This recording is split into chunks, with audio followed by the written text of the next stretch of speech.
दोस्तों आपने वो कहानी सुनी है? एक समय की बात है, एक शहर में एक राजा था जो अपने कपड़ों के लिए बहुत मशहूर था। वो नए नए कपड़े पहनने का शौक रखता था और अपना ज्यादातर समय कपड़ों के बारे में सोचने और नए कपड़ों को खरीदने में लगाता था। एक दिन दो ठग उस शहर में आए और उन्होंने घोषणा की कि वो दुनिया के सबसे सुंदर और अनोखे कपड़े बना सकते हैं जो सिर्फ बुद्धिमान और सामर्थ्य लोग ही देख सकते हैं। वो कपड़े मूर्खों को दिखाई ही नहीं देंगे। और ये बात सुनते ही राजा का मन उछलने लगा। उसने तुरंत उन ठग लोगों को अपने महल में बुलाया और अपने लिए वैसा ही वस्त्र बनाने का आदेश दिया। राजा सोचता था कि अगर मैं ये कपड़े पहनूंगा तो मैं सबको दिखला सकूंगा कि मैं कितना सामर्थ्य, कितना ज्यादा बुद्धिमान हूँ, और अगर किसी ने इन कपड़ों को देखा ही नहीं तो पता चल जाएगा कि वो मूर्ख है। ठग लोगों ने अपना काम शुरू किया, लेकिन असल में वो कुछ कर ही नहीं रहे थे। वो बस कारागार में बैठकर कुछ बुनने जैसी एक्टिंग करते रहे। जब राजा का मंत्री उन्हें देखने आया तो उन ठग लोगों ने झूठ मूठ के कपड़े दिखाए और कहा, आपको ये सुंदर कपड़े दिख रहे हैं ना? अगर नहीं तो इसका मतलब आप मूर्ख हैं। मंत्री लोग कपड़े नहीं देख पाए क्योंकि वहाँ कपड़े थे ही नहीं, लेकिन डर के मारे कोई उन्हें मूर्ख ना समझे उन्होंने कहा, वाह कितने खूबसूरत कपड़े हैं, और वापस जाकर राजा को भी यही बात बताई। राजा भी अपने कपड़े देखने आया। उसने देखा कि वहीं कोई कपड़ा था ही नहीं, लेकिन उसे भी कोई मूर्ख ना समझे, इसलिए उसने कहा कि बहुत ही सुंदर कपड़े हैं। उन कपड़ों से राजा इतना ज्यादा प्रभावित हुआ कि उसने फैसला किया कि वो ये कपड़े पहनकर एक बड़ी परेड करेगा जिसमें पूरे शहर के लोग उसे नए कपड़े में देखेंगे। परेड के दिन ठग लोगों ने राजा को नकली कपड़े पहनाए जो असल में थे ही नहीं। राजा अपने अनोखे वस्त्र पहनकर परेड में निकल पड़ा। शहर के सभी लोग जो असल में कपड़े नहीं देख रहे थे लेकिन डर गए थे कि कहीं लोगों ने मूर्ख ना समझे, सबके सब उस कपड़े की तारीफ कर रहे थे। सब कह रहे थे कितना खूबसूरत कपड़ा है, वाह राजा कितना सुंदर लग रहा है। लेकिन तभी बीच भीड़ में एक छोटा बच्चा जोर से चिल्लाया, अरे राजा तो नंगा है। जब बच्चे के मुंह से ये सीधी सच्ची बात निकली तो सबका मुंह एकदम से बंद हो गया। ये सुनते ही सब लोग खिलखिलाकर हंसने लगे और धीरे धीरे सबको ये समझ में आ गया कि राजा ने कपड़े पहने ही नहीं। राजा अपने कपड़ों की चिंता में इतना डूबा हुआ था कि उसने सच्चाई को कभी देखा ही नहीं। हम सबके साथ ऐसा ही होता है। कभी कभी सच को जानने के बावजूद लोग घमंड और डर के मारे सच बोलने या मानने से कतराते हैं। यहाँ भी लोग अपने आप को स्मार्ट साबित करने के लिए झूठ को सच मान बैठे थे। उनका झूठा ईगो उन्हें सच देखने ही नहीं दे रहा था। इस सब का बस एक ही वजह है, अभिमान, अहंकार और ईगो। ईगो अपने आप को सबसे बड़ा, सबसे स्मार्ट, सबसे बेहतर दिखाने का। अरे मक्खी, सुबह सुबह चमकते हुए कहाँ जा रहे हो? भैया आप काम पे जाने से पहले हमें टोका ना करें। अरे मगर हम तो कह रहे थे कि एक बार नीचे तो देख लो। नहीं भैया, हम एक इज्जतदार पुलिस अफसर बन गए हैं, इसलिए हमने ये निश्चय किया है कि हम हमेशा ऊपर ही देखकर चलेंगे, नीचे देखने वालों में से नहीं है हम। अरे लेकिन मक्खी। नहीं भैया, अब हमें जाने दीजिए। ठीक है जाओ, पढ़ लिया आगे। अरे मंद बुद्धि, इसीलिए कह रहे थे नीचे देख के चलो। जूते का लेस नहीं बांधे थे तुम। मुंडी ऊपर करके चलोगे तो ऐसे ही मुंह के बल गिरोगे। कमाल करते हो यार पांडे जी। दोस्तों ये ईगो ही है जो इंसान के सोचने समझने की शक्ति को गुल कर देता है, उसके अंदर की ह्यूमिलिटी खत्म कर देता है और यही उसके पतन का कारण बन जाता है। कैसे? ये बताएगी हमारी आज की किताब ईगो इज द एनिमी, जिसे लिखा है रैन हॉलिडे ने। तो चलिए दोस्तों, बुक इनसाइट्स में आपका स्वागत है। चैनल को सब्सक्राइब नहीं किया तो प्लीज कर दीजिए और चलिए किताब यात्रा शुरू करते हैं। दोस्तों आज के सोशल मीडिया की इस दुनिया में सबको अपनी लाइफ के छोटे छोटे चीजों का शो ऑफ करने का नशा चढ़ा है। Real life. Just woke up like this, no filter, just me.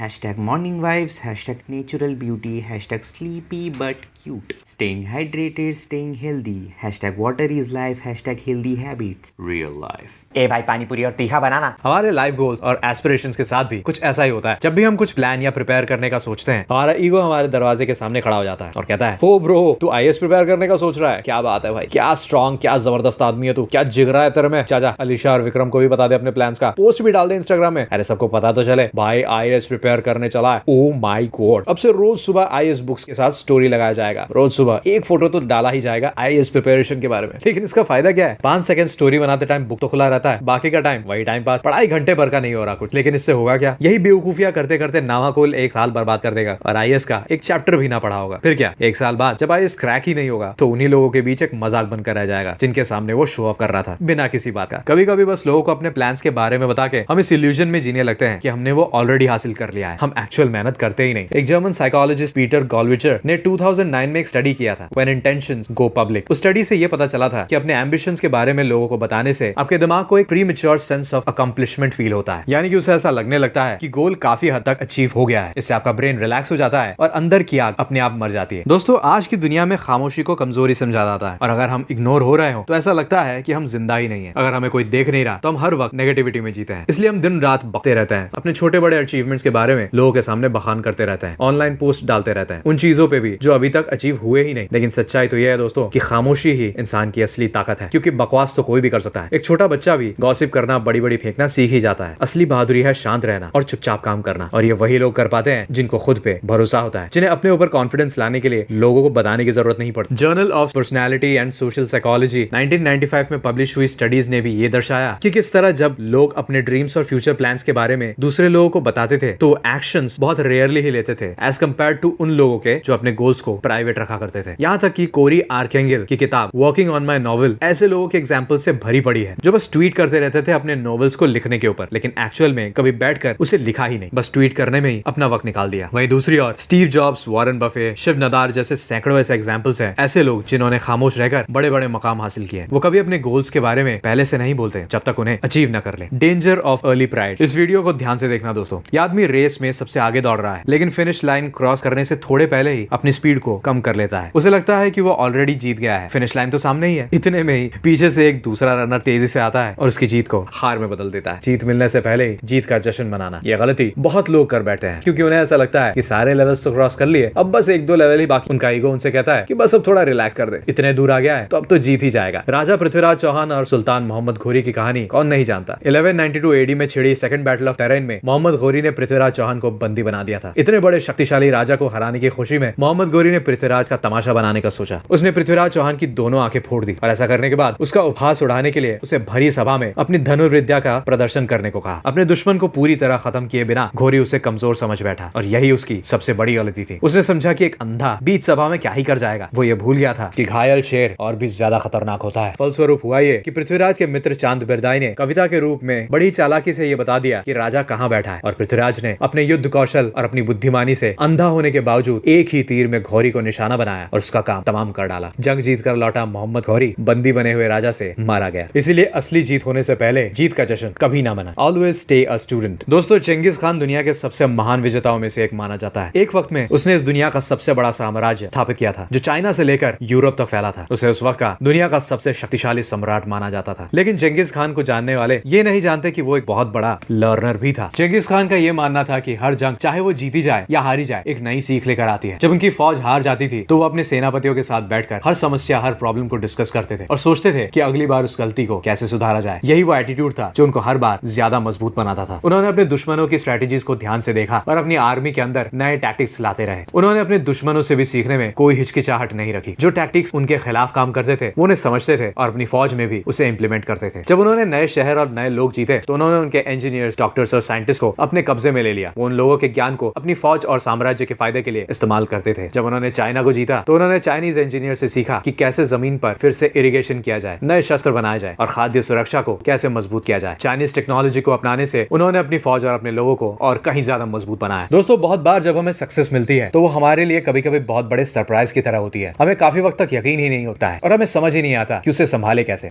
Fame, power, money बहुत खतरनाक नशा है। ऐसे में हम बिना सोचे समझे कभी कभी गलत फैसले ले लेते हैं और सबसे जरूरी बात कि हम सीखना ही छोड़ देते हैं। बड़ी बड़ी कंपनीज और बड़े बड़े ब्रांड अपने सक्सेस के बाद दोबारा सीखने का एटीट्यूड ना रख पाने की वजह से फिर से धूल में मिल गए। ब्लैकबेरी की कहानी भी कुछ ऐसी ही है। 2000 के दशक में उसने अपनी हाई सिक्योरिटी और फिजिकल कीबोर्ड वाले फोन्स के लिए एक ह्यूज फैन बेस बना डाला था। ये दुनिया भर के टॉप प्रोफेशनल, सीईओज और पॉलिटिशियंस का पहला पसंद बन गया था। यहाँ तक कि यूएस के प्रेसिडेंट बराक ओबामा भी इसी का इस्तेमाल करते थे। लेकिन अपने सक्सेस की ईगो के चलते उसने वक्त के साथ आते टच स्क्रीन स्मार्टफोन्स और ऐप इकोसिस्टम को नजरअंदाज कर दिया। ब्लैकबेरी के मैनेजमेंट का ये सोचना था कि उनका फिजिकल कीबोर्ड अनबीटेबल है और कस्टमर्स कभी भी फिजिकल कीबोर्ड को यूज करने का मजा नहीं छोड़ेंगे। उनके इसी ढीठ माइंडसेट की वजह से धीरे धीरे आईफोन और एंड्रॉइड डिवाइसेस मार्केट में आए और ब्लैकबेरी कंपटीशन में पूरा का पूरा पीछे छूट गया। ऐसी ही कहानी नोकिया, सीयर्स, कोडैक, याहू और अनगिनत ऐसे कंपनीज की है जो सक्सेस के नशे में सीखना ही छोड़ देते हैं और इसी गलती से बर्बादी की खाई में गिर जाते हैं। ऑथर कहते हैं कि सक्सेस मिलने के बाद अपने ईगो को संतुलित रखने का सबसे बेस्ट तरीका है एक मेंटर या कोच रखना जो आपको सही वक्त में सही सलाह दे सके। यही वजह है कि राजाओं के पास सुझाव के लिए मंत्री हुआ करते थे। आजकल के सोशल मीडिया के जमाने में टीचर, मेंटर या कोच ढूंढना कोई बहुत मुश्किल बात नहीं है। खुद को एजुकेट करते रहना, किताबें पढ़ना, सेमिनार्स या ऑनलाइन लेक्चर्स सुनना, ट्रेंड की चीजों को जानना, समझना, ये सब हमारे ईगो को चेक्ड रखता है और हमें आगे बढ़वाता रहता है। लाइफ इजंट फेयर, अंगूर ना मिले तो अंगूर खट्टा। अब दोस्तों, सक्सेस की बात तो हो गई, लेकिन सक्सेस से भी ज्यादा जरूरी है फेलियर पे बात करना। क्या फेल होने पे भी ईगो आता है? जी हाँ, हॉट। दोस्तों, जब हम कुछ पाने की कोशिश करते हैं और रास्ते में हमें अचानक से रिजेक्शन या फेलियर मिलता है तो ये हमारा ईगो ही है जो उस वक्त फिर से दिमाग में कचड़ा भरना शुरू कर देता है कि यार ये गलत हुआ, ये तो तेरे साथ होना ही नहीं चाहिए था, इतनी मेहनत की थी तूने, ऐसे कैसे हो गया, लाइफ कितनी अनफेयर है यार, मुझे तो पता था कि तुझसे नहीं होगा, तूने कोशिश ही क्यों की, छोड़ दे इसे, बेकार है ये, नहीं चाहिए। ईगो इस तरह तरह के बात बोल के ये साबित करवाता है कि किस तरह ब्लेम दूसरों पे डाल दे, अपनी फेलियर की रिस्पॉन्सिबिलिटी खुद ना ले और कोई भी ना मिले तो किस्मत की गलती, भगवान की गलती। लेकिन इस ईगो की बात सुन के लोग ये भूल जाते हैं कि इस दुनिया में फेलियर सबको आता है। वो खुद कोई स्पेशल नहीं है कि सिर्फ उन्हें फेलियर का सामना करना पड़ा। लेकिन जो लोग ईगो में ग्रसित मानसिक होते हैं वो खुद को गिरा हुआ, हारा हुआ देख ही नहीं पाते और दोबारा कोशिश ही नहीं करते। लेकिन जिसके लिए उसके गोल्स की कीमत कहीं ज्यादा होती है वो ऐसे में ईगो की बात सुनता ही नहीं। बेथनी हैमिल्टन एक अमेरिकन प्रोफेशनल सर्फर है जिन्होंने 13 साल की उम्र में एक शार्क के द्वारा किए अटैक में अपना लेफ्ट आर्म गवा दिया। यह हादसा उनके साथ अक्टूबर 31, 2003 को हवाई के काउआई आइलैंड में सर्फिंग करते वक्त हुआ। इतने बड़े हादसे ने उन्हें अंदर से झंझोड़ कर रख दिया। अपने शरीर का एक अंग गवा देना, वो भी एक हाथ। वो चाहती तो अपने ईगो को हवा दे सकती थी, सोच सकती थी कि लाइफ कितनी अनफेयर है, मेरे साथ ही क्यों हुआ, लेकिन ऐसा हुआ नहीं। अटैक के सिर्फ 26 दिन बाद बेथनी ने सर्फिंग फिर से शुरू कर दी। एक प्रोफेशनल सर्फर को सर्फिंग अब एक ही हाथ से करना सीखना था, लेकिन उन्होंने कंप्लेन नहीं किया, दोबारा सब कुछ शुरू से सीखा और फिर से इंटरनेशनल सर्फिंग कॉम्पिटिशंस में भाग लिया। और न केवल भाग लिया बल्कि कई सारे टाइटल्स भी जीते। ऑथर कहते हैं हमारी लाइफ में दो तरह के टाइम होते हैं, डेड टाइम और अलाइव टाइम। डेड टाइम वो टाइम है जब लोग बस बैठे रहते हैं, सही टाइम का वेट करते रहते हैं या किस्मत को कोसते रहते हैं, डिप्रेस्ड रहते हैं, कुछ भी करते हैं लेकिन एक्शन नहीं लेते। और अलाइव टाइम वो टाइम है जब लोग सीखते हैं, अपने वक्त को यूटिलाइज करते हैं और एक्शंस लेते रहते हैं। हर फेलियर के बाद हमें ये चुनना होता है कि आने वाला टाइम अलाइव टाइम होगा या डेड टाइम। हमारा ईगो हमें डेड टाइम की ओर खींचेगा, कहेगा अलाइव टाइम में रहने का फायदा ही क्या है, पहले इतनी मेहनत की, नहीं हुआ ना, डेड टाइम में ही रहता है। हम सब की लाइफ में ऐसा डेड टाइम आता ही है, आएगा ही जब लगेगा कि सब कुछ खत्म हो चुका है। लेकिन उस वक्त हमें ये समझना होगा कि ये वक्त सबकी लाइफ में आता है। ऐसे वक्त में हमें अपने समय के मूल्य को समझना होगा। हमें समझना होगा कि हर वो वक्त जो हम डिप्रेस रहने में गवाते हैं, खुद पे तरस खाते रहते हैं, उसमें हम एक्शंस लेकर उसे बेटर यूटिलाइज कर सकते हैं। क्योंकि कुछ ना करके तरस खाने से भी किसका भला होने वाला है। इसलिए उठो और फिर कोशिश करो, क्या पता इस बार कुछ हासिल हो जाए। तो दोस्तों आज के लिए बस इतना ही। तो मक्खी क्या सीखे आज? यही भैया कि ईगो बहुत बुरी चीज होती है और हमें ईगो बिल्कुल नहीं करनी चाहिए। बिल्कुल सही। और हमसे तो ईगो बिल्कुल मत रखना, हम यहाँ के रॉबिन हुड है, रॉबिन हुड पांडे। आपको भी बहुत ईगो हो गया है भैया। सॉरी, इट्स ओके भैया। दोस्तों अगर आपको ये किताब खरीदना है तो लिंक आपको डिस्क्रिप्शन में मिल जाएगा। वीडियो पसंद आया तो लाइक शेयर कमेंट करें, चैनल में नया है तो प्लीज सब्सक्राइब करें। मिलते हैं अगले वीडियो में, तब तक के लिए पढ़ते रहिए, आगे बढ़ते रहिए।